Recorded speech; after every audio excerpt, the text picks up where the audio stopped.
Mas agora a gente vai falar de um assunto que está rendendo muito nas mídias sociais, nas TVs também, né, principalmente aí nacionais, que é sobre o caso do filho de Wesley Safadão, o Iude, né? Ontem, por meio de um comunicado oficial, foi informado que na sexta passada, no dia 19, o Iude precisou realizar uma cirurgia de emergência, né? Pois exames constataram um tumor ósseo no osso parietal do crânio, conhecido aí como granuloma eosinófilo, difícil, né? E até o momento, gente, os indícios mostram que se trata de um tumor benigno e que não vai ter necessidade, por exemplo, de um tratamento complementar, né? Isso chamou nossa atenção, até mesmo porque se trata de uma criança de 14 anos, né, que vivia reclamando de dor de cabeça. Né? E é até um alerta para a gente. Para falar um pouco mais sobre esse assunto, a gente recebe hoje aqui o médico neurocirurgião Saulo Teixeira. Venha para cá, doutor Saulo, seja bem-vindo. Pode sentar aqui no nosso sofazinho. Obrigado. Uma notícia que pegou todo mundo de surpresa, né? Sim. Na verdade, o granuloma eosinofílico é um tipo de tumor benigno que acontece no osso, né? Na verdade, ele não é um tumor do cérebro, mas quando a gente fala de uma lesão na cabeça, claro que assusta todo mundo, e ainda mais envolvendo um sintoma tão comum como dor de cabeça que todos nós sentimos, inclusive as crianças, né? E aí fica assim, acho que muitas mães, dor de cabeça já é um alarme. Às vezes nós adultos deixamos passar as nossas próprias dores de cabeça, mas quando a gente vê uma criança reclamando de dor de cabeça, porque a gente já associa a nossa dor de cabeça ao estresse, à correria do dia, né? A sobrecarga de trabalho, é o cansaço. Mas a criança sentir uma dor de cabeça, esse seria o principal indicativo para procurar um especialista? Para esse tipo de lesão, sim, mas outros tumores cerebrais de áreas diferentes do cérebro, eles vão se apresentar de acordo com a área que eles acometem. Eu gosto sempre de lembrar, Fernanda, assim, a cabeça da gente ela é um compartimento fechado, né? E uma vez que algo está aumentando de volume, por exemplo, dentro da cabeça, esse algo que aumenta de volume ele acaba por comprimir o cérebro ou outras estruturas intracranianas e dependendo da estrutura que ele comprime, a gente vai ter um sintoma específico. Entre os mais comuns, eu posso citar para ti a dor de cabeça, que é o que a gente está falando, mas posso citar crises convulsivas, por exemplo, alterações do comportamento, no caso das lesões frontais, alterações de visão, pelo simples aumento da pressão dentro da cabeça, o nervo do olho, chamado nervo óptico, ele sofre e acaba borrando a imagem, borrando essa percepção de visão que a gente tem quando está na área motora. Por exemplo, hoje pela manhã eu operei uma lesão que estava na área motora, então o paciente ele tem uma dificuldade de movimento do lado oposto de onde o tumor comprime. Tudo isso eu estou me referindo aos tumores cerebrais propriamente ditos, né? Nesse caso do filho do cantor Wesley Safadão, a lesão na verdade é uma lesão que ocorre dentro do osso, ela não acontece no cérebro. E, por conta disso, o principal sintoma, na verdade, desse tipo de lesão, quando está localizada em um osso da cabeça, os principais sintomas são dor local, é uma dor que se estende para um pouquinho além da lesão, e algum grau de deformidade no local.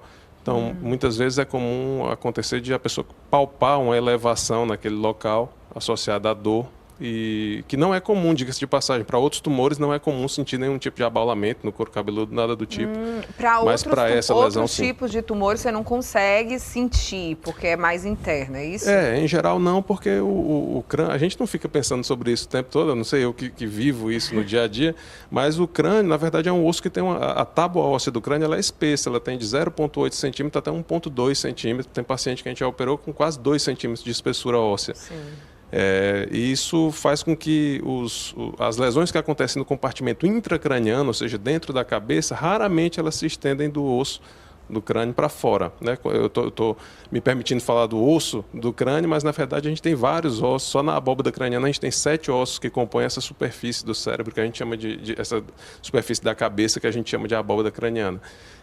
Mas para algumas lesões especificamente, no caso dos meningiomas, que é outro tipo de tumor benigno bastante comum, e nesse caso da osteocitose de células de Langerhans, que é o nome técnico mais comum para esse, mais correto na verdade para esse tumor, aí sim a gente tem dor local e abaulamento.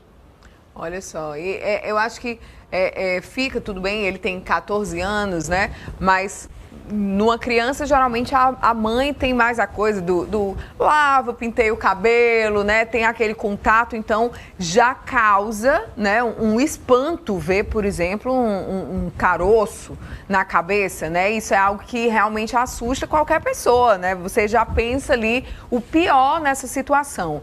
E no caso dele, uma cirurgia dessa, a gente sabe que toda cirurgia, a gente não pode dizer que a cirurgia não é tranquila, né? Tá ótimo, né? Toda cirurgia tem o seu risco, né? Mas nesse caso, isso aconteceu no dia 19, eles vieram noticiar isso recente, mas acho que já esperando está tudo bem, né? Ele já está melhor ali na recuperação. Mas esse tipo de cirurgia pode, de alguma forma, trazer algum prejuízo? Não, tudo depende, na verdade, da biópsia, vamos dizer assim, né? Do resultado do exame anatomopatológico do tumor, que acaba passando por alguns refinamentos. Hoje em dia a gente faz testes genéticos desse tipo de lesão, chamada imunohistoquímica, que vai dar uma noção melhor de qual tipo de lesão que nós estamos falando, vai confirmar as hipóteses que a gente tinha antes da cirurgia e aí vai indicar o melhor tratamento, que envolve, em alguns casos, tratamento complementar com química, com radioterapia. Lembrando que pelo menos até onde eu li, no caso do filho do cantor, não tem nada a ver com isso, né? Nós estamos falando de um tipo de lesão, volto a dizer, de natureza benigna, né? A multiplicação anormal de células que acontece no meio do osso, a esteocitose de células de Langerhans, mas que tem uma natureza benigna. Sobre a questão das cirurgias, eu posso te dizer com muita tranquilidade, Fernando, que hoje em dia a gente consegue, na neurocirurgia, um perfil de segurança assim, que é altíssimo. E aqui em Fortaleza, inclusive em hospitais que são do serviço público, aqui no Ceará inteiro, na verdade, que inclusive no interior a gente tem bom serviço de neurocirurgia, a gente consegue um perfil de segurança que é semelhante ao que aconteceria em qualquer cidade dos Estados Unidos ou da Europa Ocidental, por exemplo. Então, hoje a gente consegue operar lesões, inclusive lesões profundas, lesões em localizações desafiadoras, a gente consegue remover essas lesões, muitas vezes na sua totalidade, ou fazer a máxima ressecção possível, né, devolvendo o paciente em excelentes condições físicas, apto a voltar para a sua vida normal 3, 4 semanas depois da cirurgia. Nesse caso, então, ainda mais, nós estamos falando de uma lesão que é de natureza óssea, a lesão ela não invade estruturas intracranianas, né, a dura mata, né, o cérebro, então dá para tirar bem sem machucar nada de importante lá dentro. Reconstrói essa superfície com plaquinhas e parafusos que são muito pequenininhos, tem 1,5 milímetro de espessura os parafusos que a gente fixa essas telinhas no lugar do osso e a pessoa volta para a vida normal. E aí, nesse caso, né, assim, existe uma justificativa para que essas células, ou não existe a justificativa, realmente é a coisa do você foi escolhido, sorteado para que isso acontecesse? Na verdade, isso é um acidente genético, vamos dizer assim, né? As células elas perdem algumas propriedades de se proteger contra uma multiplicação anormal e começam a produzir genes que são errados, vamos dizer assim. Esses genes vão codificar, por sua vez, proteínas erradas e ali começa a ter uma proliferação anormal, que é o que a gente chama de neoplasia, né? Neoplasia é quando surge um tumor novo no local onde existia um tecido, onde um tecido normal existia, e a neoplasia é o fato de existir um tecido novo, de uma natureza celular diferente daquela que acontecia, e que a partir daí passa a se multiplicar e, eventualmente, causar problemas, seja porque está ocupando espaço, porque está empurrando uma estrutura que está lá próximo, ou no caso das neoplasias malignas, os cânceres, elas acabam muitas vezes se disseminando pelo sangue ou por contiguidade, aí, causando problemas à distância e não só no local onde elas surgiram. Viram aí, né, gente? Assim, de qualquer forma, uma criança reclamando de uma dor de cabeça é preciso ser investigado, né? Não é comum, nem para nós é comum, quanto mais para uma criança estar com essa dor de cabeça tão constante. Me permita só aproveitar a audiência para dizer assim também que, claro que na imensa maioria dos casos, as crianças que têm dor de cabeça ou as crianças que têm algum abaulamento no couro cabeludo não vão ter nada a ver com isso. Vão ser dores de cabeça simples, às vezes uma enxaqueca que está começando a se manifestar numa idade mais precoce. Às vezes a própria cefaleia tensional, que é o tipo de dor de cabeça mais comum, envolvido com tensão muscular do pescoço, tal, isso vai desencadear dor. e os abaulamentos no couro cabeludo muitas vezes também vão ser cistos sebáceos, lipomas, osteomas, são coisas que entre muitas aspas, todo mundo tem. Não sei o quê, lipoma. Se chegasse para mim e dizer, seu filho está com lipoma, olha, eu não sei nem o que é que eu ia fazer. Mas a gente tem pelo corpo espalhado. Mas a gente já fica tenso, né? Principalmente quando fala de filho, deve ter sido um grande susto realmente para eles. Mas muito bom a gente esclarecer, inclusive, que criança pode ter enxaqueca, né? Exato. Também outra coisa que tem uma base genética muito clara, já, assim, embora não seja completamente explicado, mas já está bem claro para a neurologia clínica que lida com isso no dia a dia.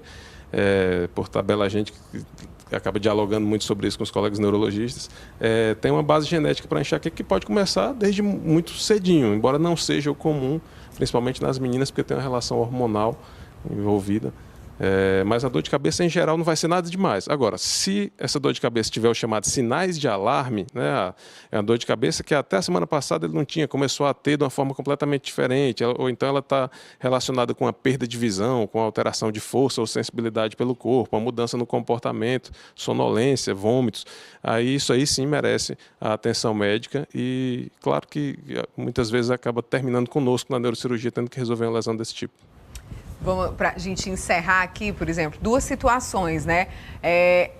Quando a criança está com virose, por exemplo, nariz muito congestionado. Lá em casa, principalmente os mais velhos, às vezes dizem assim, o que você está sentindo? Estou sentindo dor de cabeça, né? E a gente já associa a virose mesmo, do mal-estar.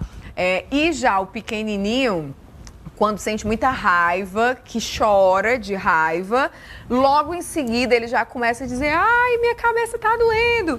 E eu sempre explico para ele, tá doendo porque você tá, sabe, ele fica com tanta raiva, né? A gente, quando sente a raiva, já sente essa pressão na cabeça. Isso também é normal, né? É comum, né? Normal, na verdade, a gente nem lembrar que tem cabeça, né? Mas é comum. São duas situações diferentes. No caso da dor de cabeça relacionadas a problemas orgânicos, uma virose, por exemplo, algum problema no corpo, em geral são dores de cabeça que envolvem a cabeça inteira, sensação de peso associada a uma fadiga, mal-estar, né? Aquele quadro viral típico. No caso das dores de cabeça que realmente precisam de um acompanhamento neurológico mais de perto, a enxaqueca, por exemplo, ela tende a ser unilateral, ou seja, só de um lado da cabeça, ela tende a ser pulsátil, ou seja, ela tende a ter uma coisa latejando, como a gente fala aqui no Ceará, tende a estar associada a outras coisas, como o que a gente chama de aura, ou seja, a criança ou o jovem ele percebe antes do momento da crise que ele vai ter aquela crise. E já no caso do teu outro filho mais novinho aí, a descrição que você faz, embora isso não seja comum em crianças de forma alguma, mas a descrição que você faz é de uma típica cefaleia tensional. Cefaleia tensional tem esse nome não por causa da tensão emocional envolvida, mas por causa da tensão muscular que a pessoa faz, e principalmente na parte de trás, na face lateral da cabeça, tem uns nervinhos que passam junto dessa musculatura e eles ficam apertadinhos e aí dói. Aquela dor de cabeça na frente aqui, faz o formato de um ponto de interrogação na face lateral da cabeça, assim, que é também bem comum. Ele sempre fala isso, gente, ele vê com raiva, assim, ele chora de raiva e logo em seguida ele diz que está com dor de cabeça. Inclusive, quando ele era bebezinho, a gente pode até falar sobre isso depois, ele tinha de raiva mesmo, do choro, o tal do engolir o choro, né? E aí a raiva era tão grande que ele desmaiava, era ótimo, era excelente, assim, era uma... Né? A primeira vez eu enlouqueci, né? Porque ele ficou roxo, assim.